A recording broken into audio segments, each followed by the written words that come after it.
I'm on a health journey, I'm on a health transformation, started on the 4th of May this year, 2023. I've decided to document it because I am sick of looking in the mirror and going, ugh, but I'm sick of doing nothing about it and complaining about it, but doing nothing about it. And so I figured if I created a video series that I would keep myself somewhat accountable. Well, I'm hoping so anyway. So health transformation for weight and for a chronic autoimmune condition that I've got. I need to get my body healthy. I need my energy back. I need to stop looking in the mirror and going, ah.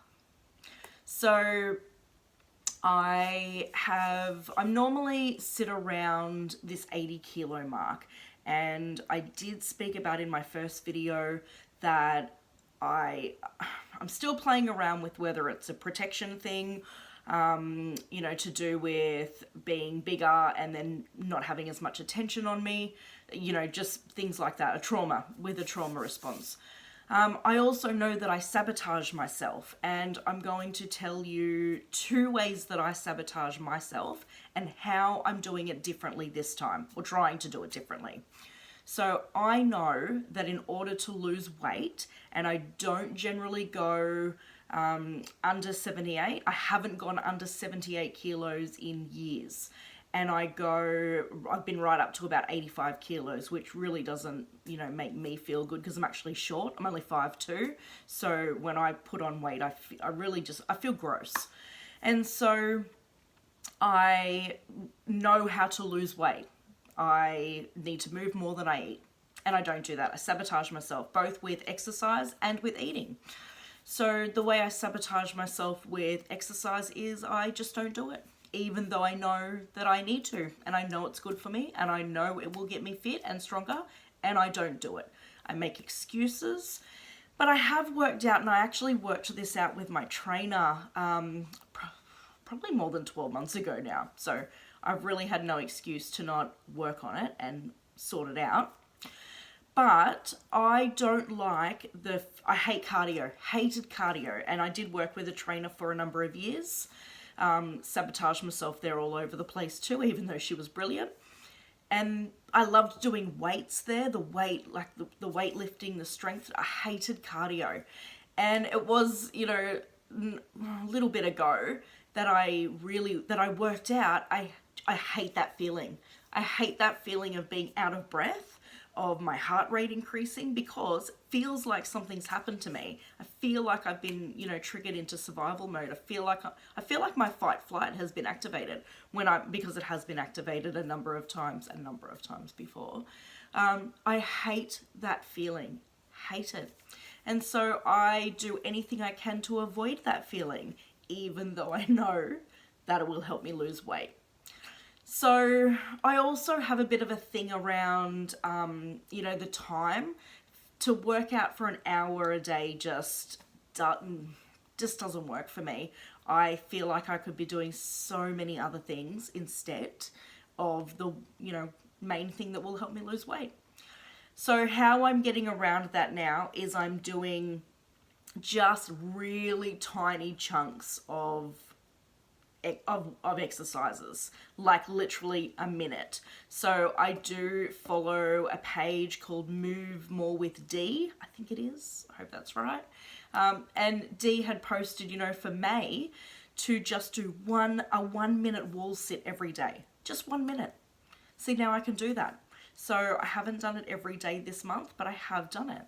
And then I've done some, just do a few squats, do some push-ups, but like standing up against the wall, like actually, push up on the wall, because that just doesn't put as much pressure and, stress on my core, which is pretty non-existent at the moment. And I mowed the lawn today, and I choose to see that as physical activity. I'm choosing to make my incidental activity, and my trainer was big on that too. Use the incidental, if you're walking up the stairs, walk up them twice, and if you're vacuuming and sweeping, just sort of incorporate it into your life. It's easier. So that's what I'm trying to do differently this time around. With eating, I eat a lot of chocolate, like a lot. I self-soothe with chocolate. I'm aware of that. And what I've worked out is that, I mean, food, when we overeat, there can be like a memory of love associated with food. So it can be, you know, when I was little, my grandmother and I used to bake in the kitchen. So when I bake or eat, you know, baked goods, I feel that love from my grandmother. Or when I was growing up, our family would sit around the table and eat dinner, and they were some of my greatest memories of laughing, fun, and just love.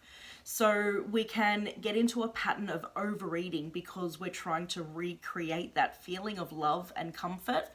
And when I was in primary school, my mum used to put a Freddo, just a little, or a caramello koala in our lunch boxes every day. And so I feel like there's an association with, you know, with chocolate, with love, and with just feeling loved. I do love to eat chocolate, like it tastes really good. But yeah, whether I'm trying to recreate that love or whether my body just remembers, you know, feeling that way with chocolate. And so we're always wanting it. We're always wanting to create that good feeling. So the way I'm getting around that this time is to not make it a big deal.